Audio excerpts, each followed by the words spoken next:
The wind carried ashes like dirty snow that August afternoon.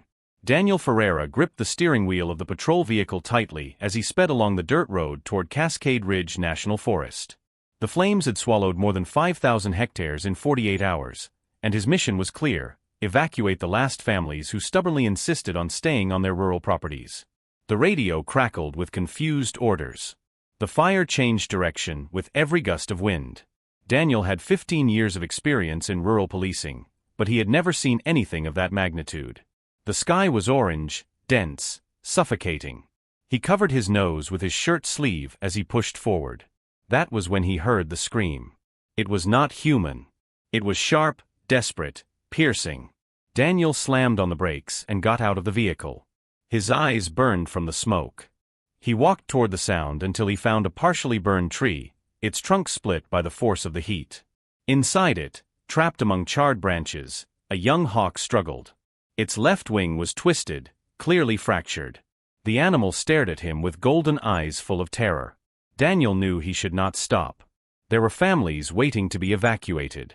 But something in that gaze paralyzed him. He took off his jacket, carefully wrapped the hawk, and placed it on the back seat of the patrol vehicle. The bird did not resist. It only trembled. Hours later, with all the families safe, Daniel took the hawk to the nearest veterinarian. Dr. Lucia Mendez examined the animal carefully and shook her head. The fracture was severe. The recovery, long and uncertain. But there was a chance. 3 weeks passed. Daniel visited the hawk every day after his shift. He brought food, spoke softly, watched the slow recovery. And something extraordinary began to happen. The hawk, which the veterinary team began to call Atlas, did not take its eyes off Daniel. When he entered the room, the bird made a soft sound, almost a call. When he left, Atlas became restless, constantly turning its head toward the door. If you are enjoying this story, don't forget to subscribe to the channel and like the video. Leave in the comments what you thought and which city or country you are watching from. But what no one imagined was what was about to happen. Dr. Lucia called Daniel into her office one September morning. She was serious, arms crossed, her expression worried. Atlas had recovered physically. The wing was healed. But the hawk refused to eat when Daniel was not present. It was losing weight rapidly. It entered a state of deep stress. He has formed a bond that shouldn't exist, Lucia said, removing her glasses and rubbing her tired eyes. Technically, Atlas is fit to return to the wild. But emotionally, he can no longer live without you. Daniel felt his chest tighten. He was not a biologist. He did not have the means to care for a hawk. He worked 12 hours a day, sometimes more. His home was small, with no adequate space. But when he entered the recovery room and saw Atlas lift his head immediately, making that low, comforting sound, he knew there was no choice. "I'll take care of him," Daniel said simply. Lucia agreed to help. Together, they built an adapted aviary in Daniel's backyard. Atlas would not be released, but he would have space, safety, and most importantly, the constant presence of the man who had saved him. The following months were a period of mutual learning. Daniel discovered that hawks recognize faces, understand routines, and express emotions in surprisingly complex ways. Atlas waited for him every morning on the same branch, watched as Daniel cleaned the patrol vehicle, and reacted with agitation when he realized Daniel was about to leave for a dangerous operation. The rural police team began to visit. Some laughed, others were moved. But everyone noticed that this was different. He was not a pet.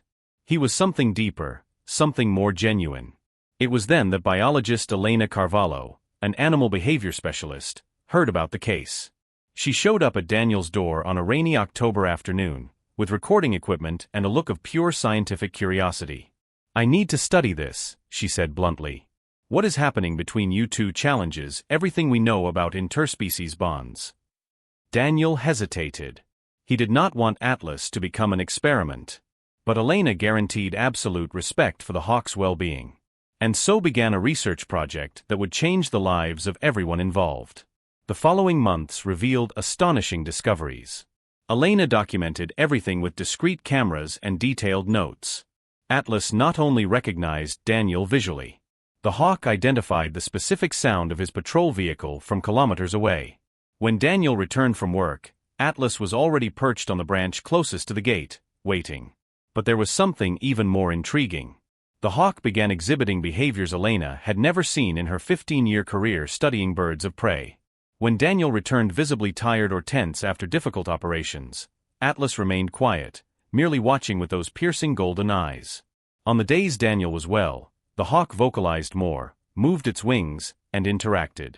"He's reading your emotions," Elena explained one evening, showing the recordings to Daniel. "Hawks don't do this naturally. But Atlas developed this ability out of a pure need for connection." The routine of the two became well known in the small town of Cascade Ridge. Children asked to see Atlas after school. Local news reports featured the officer and his hawk.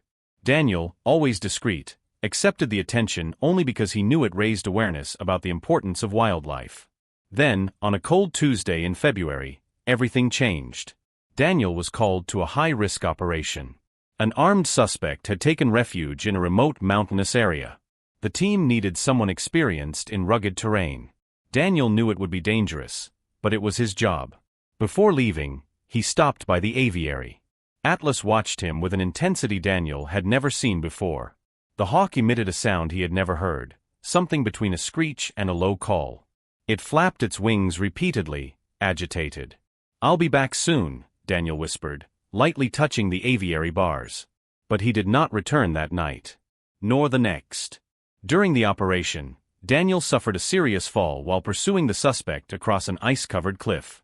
He fractured 3 ribs, suffered a traumatic brain injury, and was placed in an induced coma at the regional hospital. No one knew how to tell Atlas that Daniel would not be coming back anytime soon. Elena took over the care of Atlas while Daniel was hospitalized. She arrived every day with fresh food, cleaned the aviary, and tried to maintain the routine. But Atlas rejected everything. The hawk perched on the farthest branch, motionless, feathers ruffled. He did not eat. He did not vocalize. He just stared intently at the gate, waiting. "He's falling into deep depression," Elena said over the phone to her colleague at the station. "If Daniel doesn't return soon, we're going to lose him." On the 5th day, something extraordinary happened. Elena was in the aviary when Atlas suddenly lifted his head, smoothed his feathers, and emitted that low, comforting sound. She looked around, confused. There was no one there. Then, 15 minutes later, her phone rang. It was the hospital. Daniel had awakened from the coma. Elena froze. How did Atlas know? The distance between the aviary and the hospital was 23 kilometers. There was no logical explanation. But the hawk had sensed it. Somehow, impossibly, he had sensed it. 2 weeks later, Daniel was discharged from the hospital. He still wore rib bandages, limped slightly, but he was alive. When the car approached the house, Elena watched from a hiding spot, camera in hand, tears in her eyes. Atlas heard the engine before anyone else. The hawk exploded into vocalizations, flapped his wings forcefully, moving frenetically from branch to branch. When Daniel finally appeared at the gate, staggering but smiling, Atlas let out a sharp cry that echoed through the entire valley. Daniel entered the aviary for the first time since the accident. Atlas flew directly onto his shoulder, something he had never done before.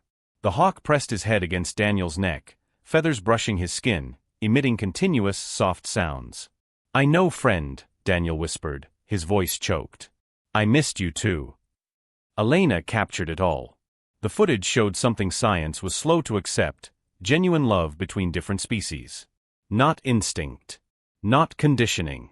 Real, deep, transformative love. That night, Atlas ate for the first time in 15 days.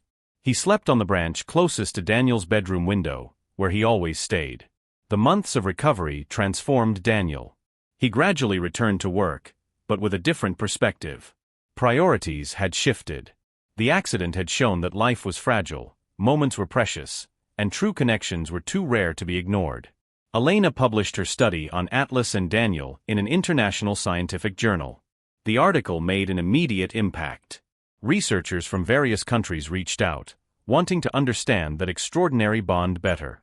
But Daniel refused to turn Atlas into a celebrity. The hawk was not entertainment. He was family. Their routine solidified. Every morning, Daniel made coffee and brought fresh food for Atlas. The hawk watched him with attentive eyes as he prepared for work. When Daniel returned, he always found Atlas on the same branch, waiting, as if counting every minute of his absence. The community of Cascade Ridge embraced the story. Schools began including lessons on animal empathy and environmental conservation inspired by the case. Children wrote letters to Daniel, sharing stories about animals they had helped. The officer responded to each one, encouraging compassion. 3 years after the rescue, Daniel was sitting in the backyard on a golden autumn afternoon. Atlas landed beside him, calm, watching the horizon. The wing that had once been broken now moved perfectly. The scars remained, but they did not limit him. "You saved me as much as I saved you," Daniel whispered, looking at the hawk. Atlas turned his head, those golden eyes fixed on him, and made a soft sound. An acknowledgement. A response. Their story proved that true connections transcend species, language, or logic. That compassion, even amid chaos, is always worth it. That saving a life, no matter how small it seems at the moment, can completely transform your own.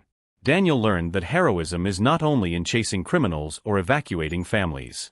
It is in stopping, amid the flames, to rescue a single injured hawk. It is in choosing care when it would be easier to move on. And you, are you enjoying this story? Don't forget to subscribe to the channel, like the video, and leave in the comments what you thought and where you are watching from. Stories like this remind us of the best in humanity.